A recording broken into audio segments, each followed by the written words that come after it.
Hello, this is Jared Emerson Johnson, composer, sound designer, and voice director of Sam & Max Season 3. And I'm Julian Kwasniewski, voice director, sound designer, and teleportation expert. Oh, sorry. I had something in my throat there. That was really weird, man. So, welcome to the audio commentary. Episode 3. Episode 3, yeah. This, musically at least, I really was looking forward to this from the very beginning of production. I knew that we would have these big noir sequences, and that this whole episode would sort of have that darker, grittier, more 70s noir than 40s noir or 30s noir, but a little bit of both. And I just love that style of music. I always laugh when I see this. This is just like... I love that style of music, and it fits so well with the Sam & Max universe. It was sort of a sequence I'd been hoping would make it into the game since season 1, and there just never was a time for it. And so I knew this was coming, and so as the whole time I was working on episodes 1 and 2, I was like, oh god, I gotta get to the episode 3 thing, and then finally did. And so this whole first act is just full of all these tracks that are. And this is great because this is where we get to see Mad Sam. Yeah, David Nallen. This was. I think he really enjoyed being able to sort of take off the leash, as it were, big time, and just go and go you nuts know, with the voice. For a character that regularly has, Max has about 500 lines an episode. Sam always was in the 8s, sometimes pushing 1,000, and.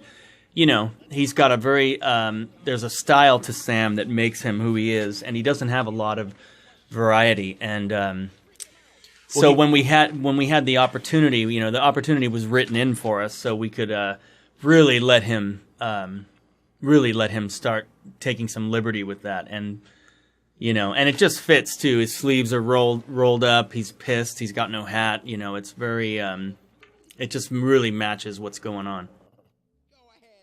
And it fits too with the way Sam behaves in the comics whenever Max is in peril. He's always sort of that straight man to Sam's comic through the whole thing. But whenever Max is in peril, he does have that ferocity that they were able to get into this. I just absolutely love all this stuff. I believe, I'm sure the other commentators will mention, I think the scene was done by Nick Herman, and he really put so much detail into these great driving sequences and all this noir opening stuff. So good. I mean, just that these shots are great.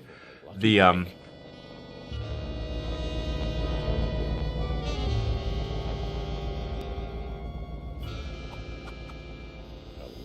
musically, it was really fun to get into all this stuff and to really let the musicians do some different stuff. I haven't really talked much about the musicians in the other commentaries. And oh yeah, good call.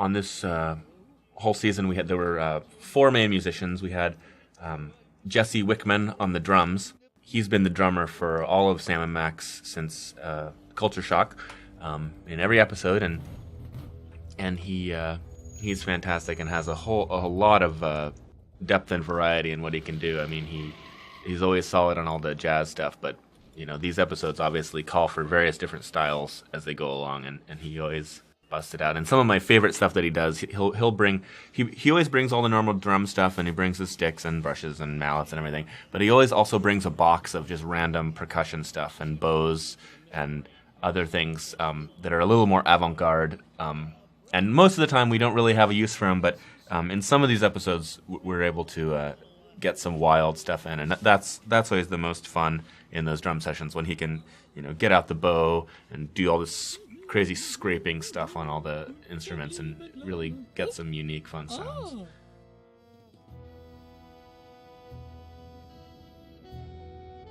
So there's Jesse, and then I'll pause from talking about the musicians for a second to talk about Mayus here. This character is amazing. So great. You, foreign guy, what's your story? Ooh, an American police shakedown. How thrilling. Yeah, it's a real honor. Now, what do you know? Again, I'm sure all the other commentators mentioned, I think even Mayus is on some of them. But Mayus was hired as an intern at Telltale. He came from his homeland of Germany and lived out here for like a good 6 or 9 months or something. Probably 6 months. and he was always around, and then this character cropped up. And I don't know if the character was written for him, Right. or if Or it existed and based then on- it just occurred to them. But he did such a great job playing the miscellaneously European tourist here with that awful mustache. Yeah, it was very it was a very interesting session. I'm sure he would agree. We and it's funny because there's a couple words in there that are supposed to be long German words and unpronounceable by us, and he would just tear them out. It was fantastic. Yeah, it was very fun. And we got the cops here. Yeah, always Crime-tron. These are areas where we get to stretch our VO talent muscles. Yep. There he is. So going back to the musicians, so there's Jesse, and then on saxophones is the one and only Jordan Wardlaw. He's also been the saxophonist and clarinetist and other winds player for every episode that we've done for Telltale ever since Culture Shock, and he also played a lot of clarinets and a little tiny bit of saxophones in the Wallace and Gromit scores as well. And he's great. And then on trumpet, Daniel Gianola Norris, who I've known. Actually, I knew him originally through some of my work in theater. He Theater. would, in the theater. He was often playing trumpets in some operas that I was performing and singing in, and I knew him from that. And as some of you may know, the man who played the trumpet in for seasons 1 and 2. Unfortunately, he was diagnosed with cancer early on in season 2, and after a really long, rough struggle, he did pass away just after season 2 finished coming out, and that was very hard. It was hard for me to.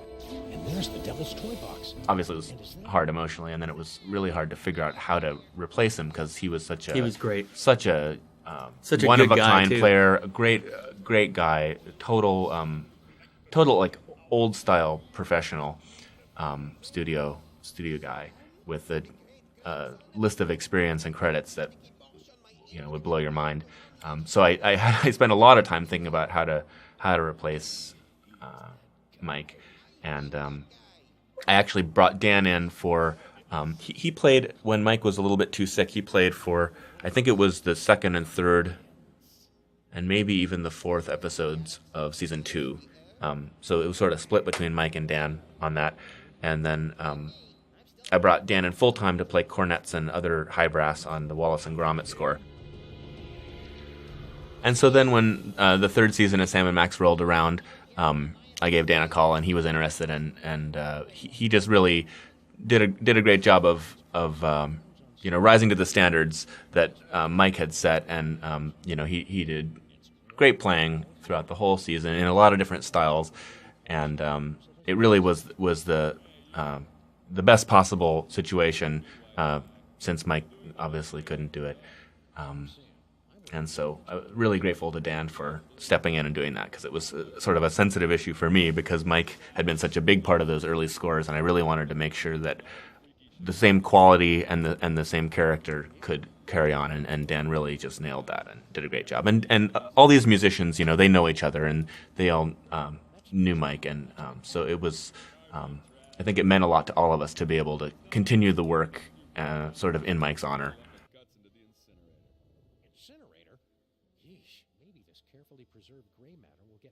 And then actually there was a 4th musician in all of season 3 that hadn't been on any of the earlier seasons, and that's Chip Tingle, who plays the trombones for the season. And that really made a huge difference. And, the decision to do that actually was partly connected with not having Mike anymore, because before, the budget wouldn't allow for a lot of additional live musicians. So anything that would be a brass part, I basically, arranged it and made the instrumentation so that it would go to the trumpet. And not having Mike, I wanted to be able to kind of expand that out a little bit, and so I sort of split what would have been the trumpet material out into a trumpet part and trombone stuff for lower stuff, and it really gave a depth to the score that I would have loved to have been able to have in the earlier seasons, actually. It's so nice to have those low bones in there, especially for episodes like this, with all this noir material where you just want that growly, low, intense stuff. That does sound promising. Very well. We shall... Chip's great. Chip came on. I first worked with him on Wallace and Gromit. He played the tuba and the euphonium and a little bit of trombone, but mostly euphonium and tuba on Wallace. And it was great to be able to bring him in and have him cover some of the brass stuff for Sam Max as well. So that's the music team. The other key player in that, and I think we've mentioned him earlier, is Bill Storkson. He's he in addition to being the music engineer who does all the recording of the music and has the music studio where we record. He also is a one-of-a-kind, world-class guitarist, and he played. Obviously, there's not as much call for guitar on these scores, but there were certainly certain episodes. I'm trying to think. Certainly in 305. Yeah. And there was some more guitar in there somewhere. It's just not. If you hear guitar shredding, it's Bill. It's Bill. He also does a lot of sound with us, and he's a really talented recorder and mixer as well. So great guy. You get to benefit from his skills as well on these. Yeah.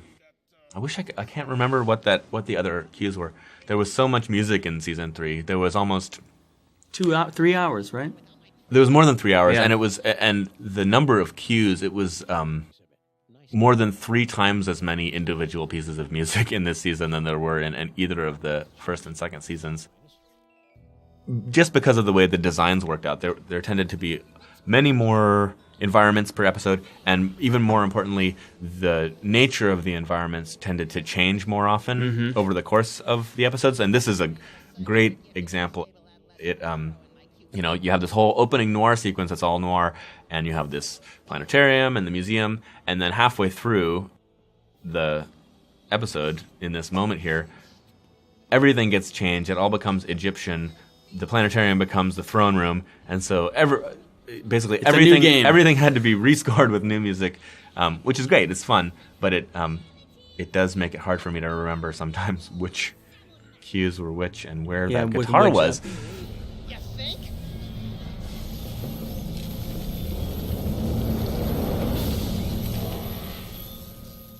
And so ends another mind-boggling mystery solved by the local... So in this moment, I got to sort of Egyptify all of the main street themes and some of the other ones. So go in and make arrangements of all the new street themes using Egyptian and Middle Eastern and other regional instruments, like some Turkish instruments and stuff too, but just sort of Middle Eastern percussion. When we meet a big Samumak, we give a big salute. This season was really unique in often having so many characters in one scene at a time. That was just standing out to me. In season 2, you never really had more than 2, maybe 3 people interacting at a time. Maybe Sam and Max and one other person, or if it's really, really wild, a couple other people. This whole season, there were so many group scenes, especially here, and then most obviously in the final episode where there's just 10 people in a room all interacting. It really made the story so much more interesting to me. Again, and that's partly we can thank the technology for getting better. The tech has allowed more characters and more diverse camera work. And that's certainly something that I'm sure all the designers were wanting to be able to do earlier on. It just wasn't possible. I don't see any rebels. You will know them by their backhanded salute. Now, I must leave before I am discovered. Good luck, Max. And here we're hearing, for the very first time, the disembodied voice of Dr. Norrington, who's played by Chuck Karakulis. He's sort of a new addition to the Sam and Max cast. I don't think we haven't had him in for Sam and Max I don't believe so. He was in Monkey. Yeah. Great guy. Also got a great, distinct voice. The brilliance of Lord Salmon Mac is more than we can stand. That should keep him busy for the next few hours. So are you a rebel or not? We're much more than mere And back in the Devil's Toy Box cavern. And we get the mole girl in grandma form. Rebecca Schweitzer. Yeah. She's got just a great voice. I love that the sort of braces girl voice from this episode 2 translates into like old lady voice. It's like more spit. The same kind of there's still something going on in the mouth there, but it's gone from girl to grandma in the twinkling of an eye. Easy peasy. I fear it will be neither easy nor peasy. But fear not. Yeah, there was a lot of going back and forth about the Max in a jar, how that should sound, and I think in the end it was just decided that we really want it to be Max, not so much the literal translation of what some people would think that would sound like. I was an advocate for speaker processing it with the little speaker there, but I was overruled by the majority. So I believe I was the little as well. speaker. I was like, oh man, the speaker. But you gotta bow to the majority rule on these decisions. You gotta know when to fold them. Exactly, and it works totally great. It does. It's fine. I think as audio guys, we just tend to see any opportunity to do something cool. Yeah, totally. And we want to do it, no matter what. Let me process it. Like the infamous bear heads from episode 3 of season 1. Yeah. We wanted them to sound like this. Yeah. But they sounded like this. Yeah. So it goes. Do it! Do it! Ben-Hur, Spartacus, Roman / Egyptian, miscellaneous sort of big orchestral, brassy fanfare music. Sam and Mac, who is actually Nikki Rapp. Yep. Nikki Rapp, a.k.a. Morgan Le Fay. Yeah. And AKA Lily. Lily from Psychonauts. She's a another great talent. Yeah. Sweet person. Great actor. You're creepy when you're sycophantic, Sam. Blah, blah. Just shut up and fight. Yes, your gloriousness. Yes, your wonderfulness. Let us see what you've got.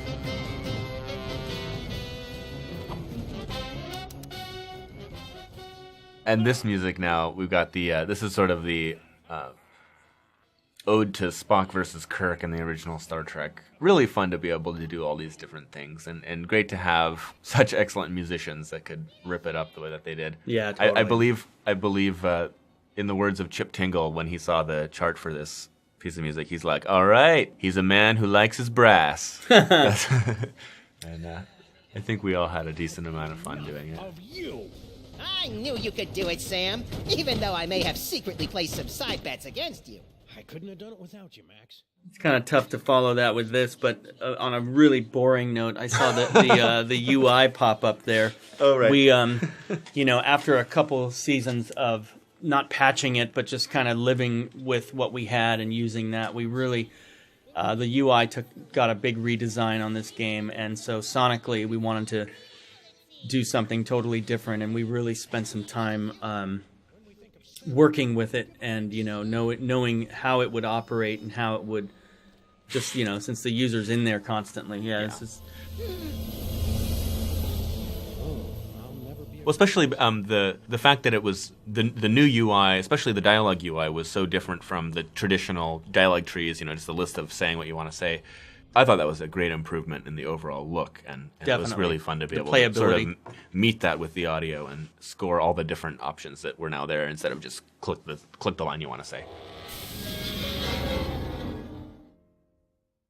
All right, and it all returns to normal, or does it? And so we're about to come up upon yet another excellent cliffhanger. I thought this season really did a great job of not only tying each episode together in a really fluid way, but the ends of each of them have these great little buttons that are just like such classic serial. Oh, but what's happening next? Yeah, totally. Things, and this one was especially good. It was fun to, after doing all this noir and sort of Egyptian arrangements of existing music, to suddenly just have coming up total like classic monster movie zombie action suspense music. It'll come in a minute. You'll see.